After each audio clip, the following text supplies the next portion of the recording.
사도신경으로 신앙 고백하심으로 5월 13일 화요일 아침 예배를 하나님께 드립니다. 나는 전능하신 아버지 하나님, 천지의 창조주를 믿습니다. 나는 그의 유일하신 아들, 우리 주 예수 그리스도를 믿습니다. 그는 성령으로 잉태되어 동정녀 마리아에게서 나시고 본디오 빌라도에게 고난을 받아 십자가에 못 박혀 죽으시고 장사된 지 사흘 만에 죽은 자 가운데서 다시 살아나셨으며 하늘에 오르시어 전능하신 아버지 하나님 우편에 앉아 계시다가 거기로부터 살아있는 자와 죽은 자를 심판하러 오십니다. 나는 성령을 믿으며 거룩한 공교회와 성도의 교제와 죄를 용서받는 것과 몸의 부활과 영생을 믿습니다. 아멘.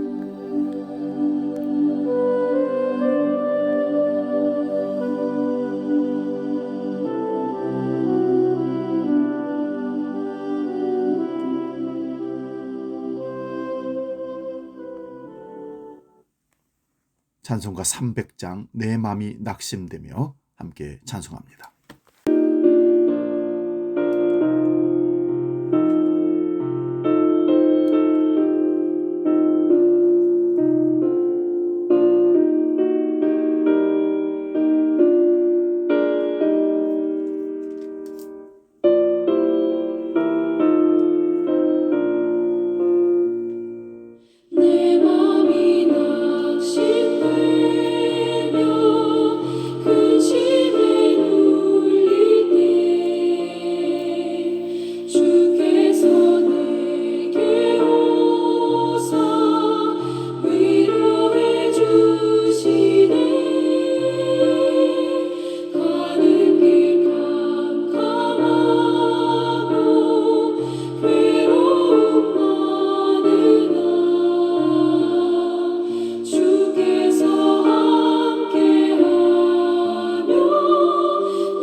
오늘 아침 우리에게 주신 하나님 말씀은 신약성경 히브리서 12장 1절 2절의 말씀입니다. 신약성경 367면에 있습니다. 히브리서 12장 1절 2절 봉독할 때에 살아계신 주님의 음성을 들을 수 있기 바랍니다. 지금 봉독합니다.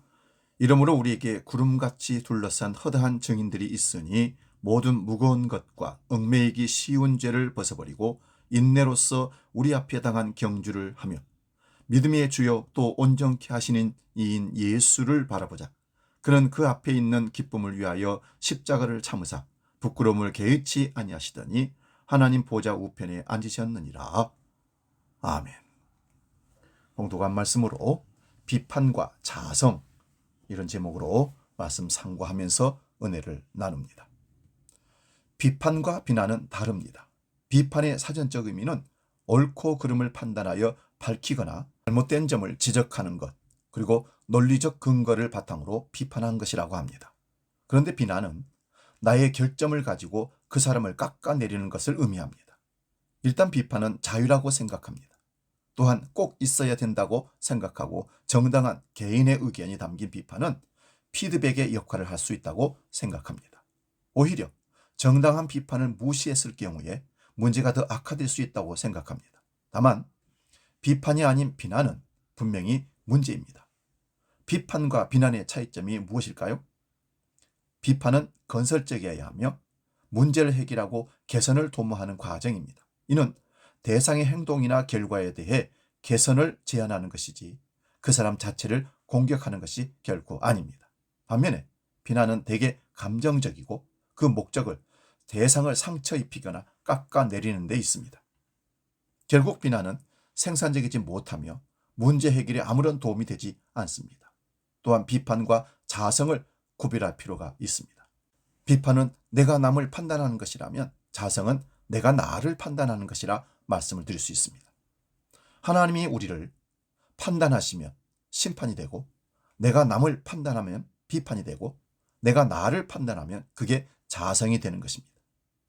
우리는 하나님의 심판은 안중에도 없고 남을 비판하는 일에 익숙합니다.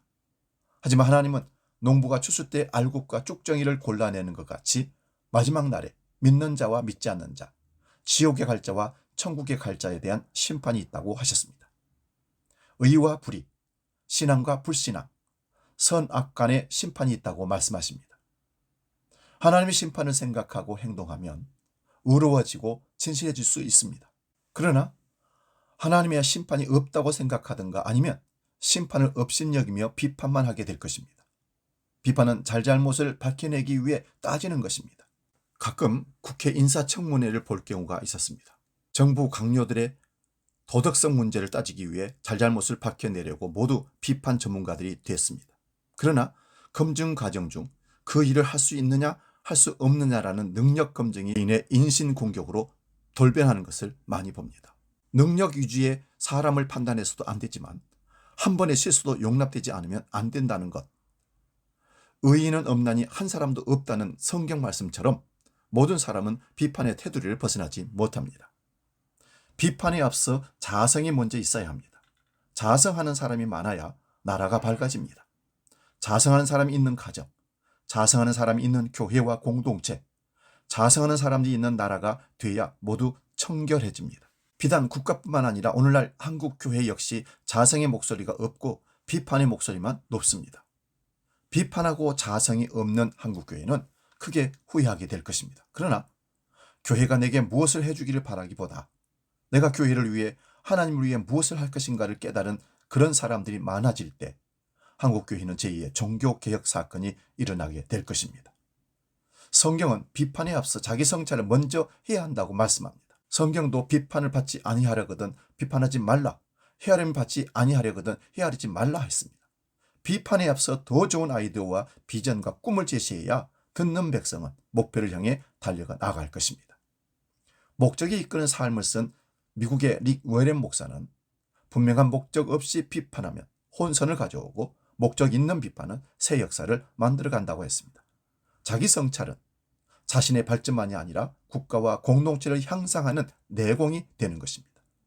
자기 마음을 다스리는 자, 그는 성을 빼앗는 장군보다 낫다고 잠언에 기록합니다.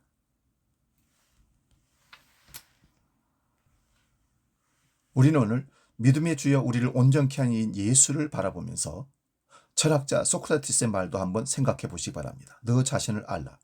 우리 삶을 위한 메시지로 대단히 유익한 말이라 생각합니다. 각자 자기 성찰을 똑바로 하면서 의인의 목소리를 내고 불의한 세상에 참여할 때 세상은 달라질 것입니다. 역사를 비판만 하지 말고 불의한 세상 안에서 타협도 하지 말고 새 역사를 만들어가는 그리스도인이 되시기를 소망합니다. 믿음의 주여 온전케 하신 이인 예수는 오늘도 우리의 온전함을 위해서 길을 제시하고 인도하고 계십니다. 기도하겠습니다. 거룩하신 아버지, 비판과 자성을 잘 조화롭게 활용할 수 있는 지혜를 우리에게 허락하여 주옵소서. 지각이 있는 사람들이 비판 아니할 수가 없습니다. 그러나 그것보다 먼저 자성, 자기 스스로를 성찰하는 것이 먼저인 것을 깨닫고 비판만 할 것이 아니라 자성을 할 수 있는 우리 개인, 가정, 우리 한국교회가 되게 하여 주시옵소서. 이제 주기도로 기도합니다. 하늘에 계신 우리 아버지, 아버지의 이름을 거룩하게 하시며 아버지의 나라가 오게 하시며 아버지의 뜻이 하늘에서와 같이 땅에서도 이루어지게 하소서. 오늘 우리에게 일용할 양식을 주시고 우리가 우리에게 잘못한 사람을 용서하여 준 것 같이 우리 죄를 용서하여 주시고 우리를 시험에 빠지지 않게 하시고 악에서 구하소서. 나라와 권능과 영광이 영원히 아버지의 것입니다. 아멘.